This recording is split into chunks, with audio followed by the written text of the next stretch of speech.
সভ্য সাত্তকী, তোদের মা তো আজকাল এই সকাল সকাল বেরিয়ে যাচ্ছে বস্তির বাচ্চাদের খেলাধুলা শেখাতে, সেই নিয়ে সে এখন ব্যস্ত। আজকে ফিরলে না হয় একবার টাকার কথাটা জানাবো। কাকে, মাকে? জানাতে তো হবেই।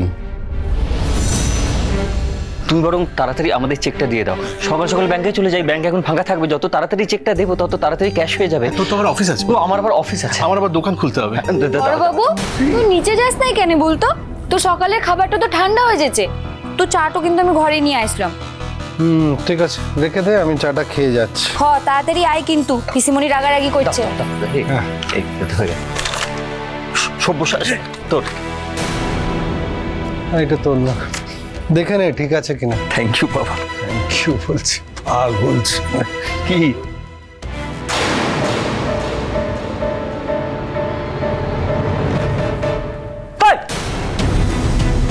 তুই হাঁ করে কি দেখছিস?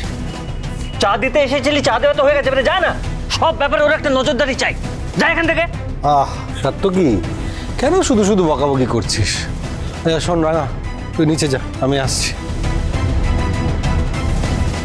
আচ্ছা শোন, টাকাটা ক্যাশ হয়ে গেলে তাড়াতাড়ি করে কিন্তু টেস্টগুলো করে নিবি। হ্যাঁ বাবু, টিউমারের মতো একটা ব্যাপার, ফেলে রাখা যাবে না। আর শোন, ডাক্তারের সঙ্গে কথা বলে নে যাতে অপারেশনটা তাড়াতাড়ি করিয়ে নেওয়া যায়। সে তো করতেই হবে বাবা, সত্যি খুব কষ্ট পাচ্ছি বাবা। ঠিক হয়ে যাবে, চিন্তা করিস না। Thank you.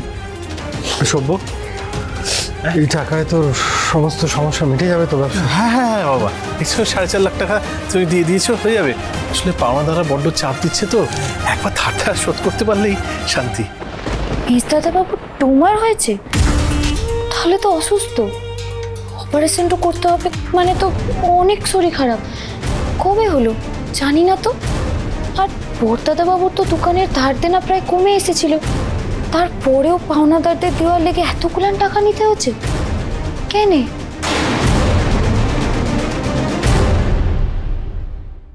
রাঙামতি তীরন্দাজ সোম থেকে রবি প্রতিদিন সন্ধ্যে 7:30টায় স্টার জলসায় ও ডিজনি প্লাস হটস্টারে।